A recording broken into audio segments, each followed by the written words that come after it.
vamos à revisão, certo? Relacionado aos conteúdos que a gente viu nessas videoaulas para avaliação, ok? A gente tem o capítulo 19 e capítulo 20 do livro, acompanhem, certo? A gente viu já a questão do conceito de calor, que é energia térmica em movimento. Temperatura é a medida desse calor em movimento, certo? E aí dentro dele, certo? A gente tem alguns conceitos, por exemplo, capacidade térmica,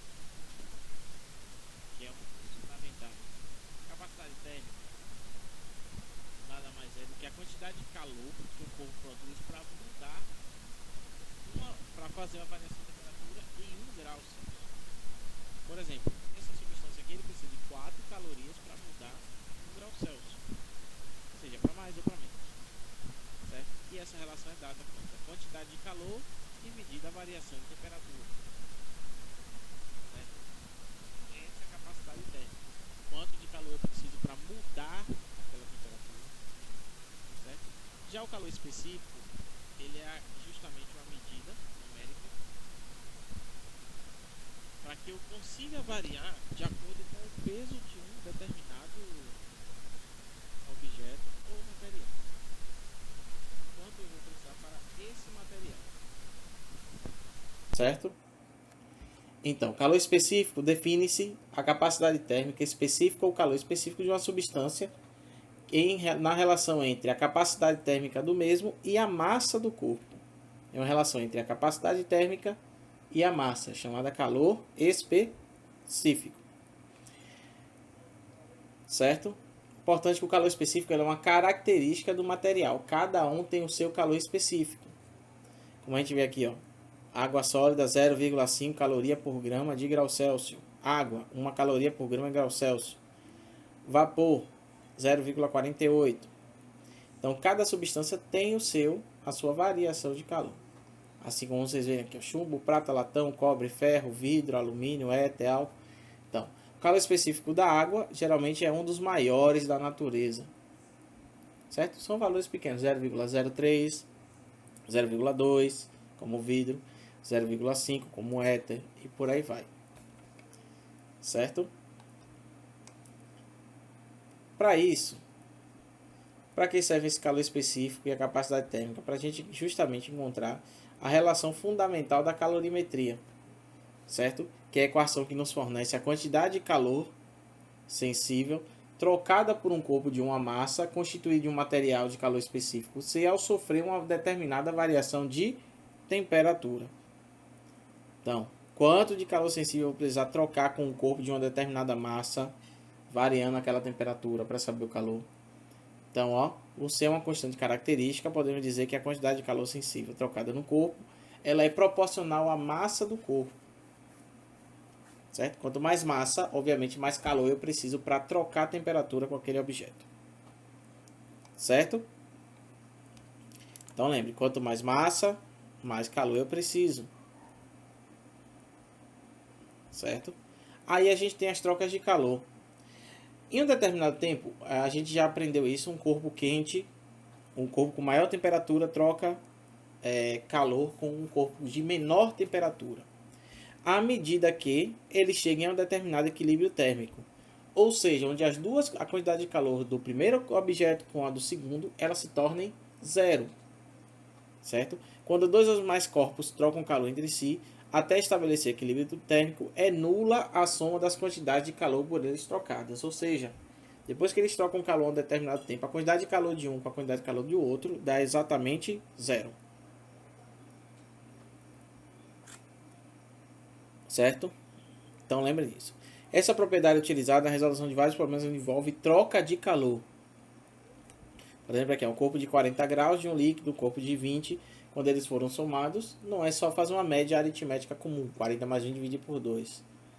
Tem que fazer a quantidade de calor dos dois mesmo, para que faça o cálculo e a gente chega a um determinado fator. Certo? Quem tem o livro, faça as atividades, vai ajudar muito a resolver as questões relacionadas ao livro. A gente não vai ver muito calorímetro, porque não tem como a gente trabalhar o próprio calorímetro. Certo? Aí a gente vem para as mudanças de estado de agregação. A gente conhece os três estados físicos da matéria: sólido, líquido e gasoso.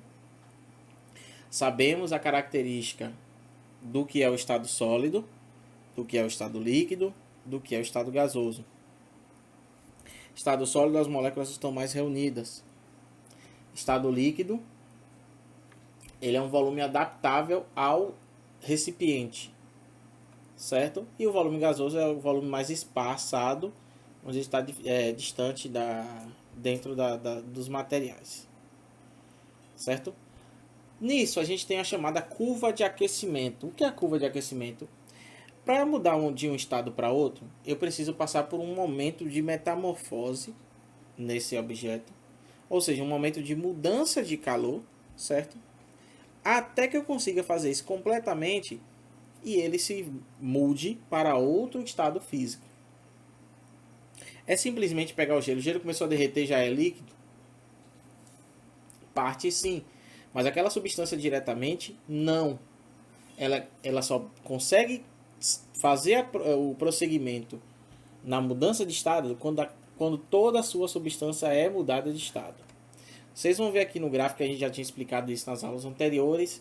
Qualquer dúvida, volta nas aulas anteriores e dá uma repassada, certo? Aqui é mais um resumido. Eu tenho uma determinada substância com a temperatura.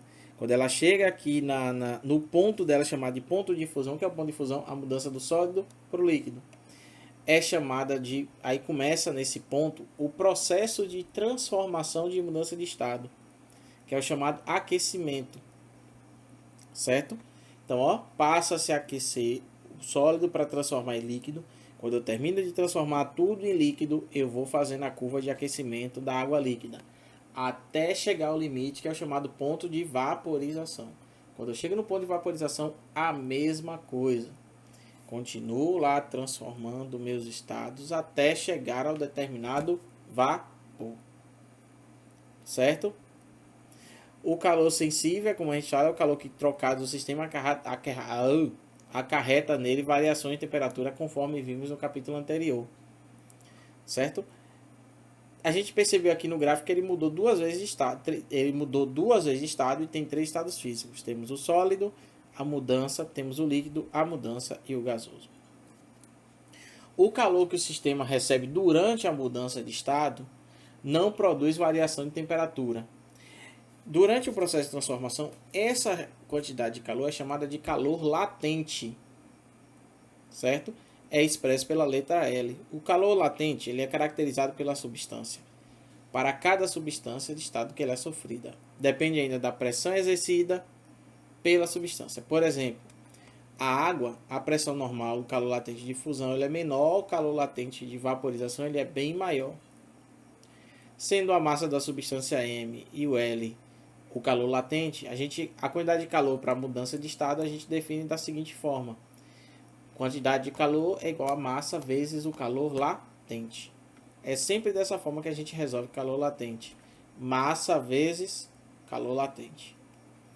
Certo? Sempre observando, analisando os gráficos e observando as curvas. Principalmente as curvas, que são as curvas onde são feitas as mudanças de estado. Se ele está na progressão, subindo, e ele aplana, fica paralelo com o eixo horizontal, aí ele está na parte do calor latente. Ele está mudando de estado físico. Então fiquem sempre atentos a essa parte da mudança de estado físico.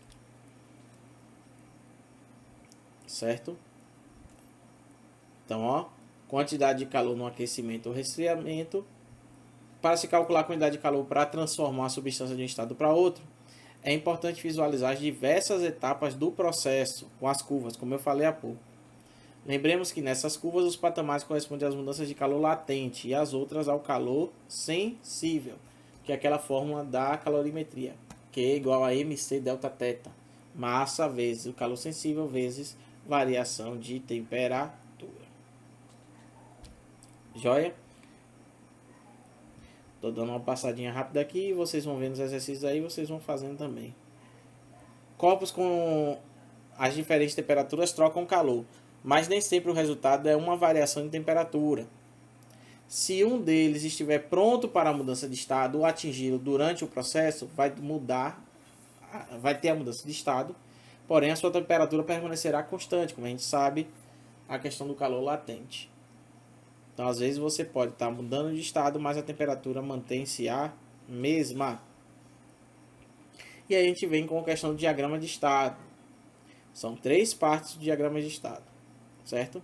A primeira curva ela é chamada curva de fusão, que é a curva 1, certo? Onde as regiões estão entre o sólido e o líquido. A curva 2 é chamada curva de vaporização, onde tem o líquido e gasoso. E a curva 3 é a de sublimação, onde eu tenho estados sólidos e gasosos ao mesmo tempo. Joia? Então é mais ou menos isso que vai estar se passando. A gente não vai ver muitos casos especiais, mas é mais ou menos isso que a gente vai estar vendo. Deem uma estudada, peguem, façam os estudos relacionados. Eu vou passar aqui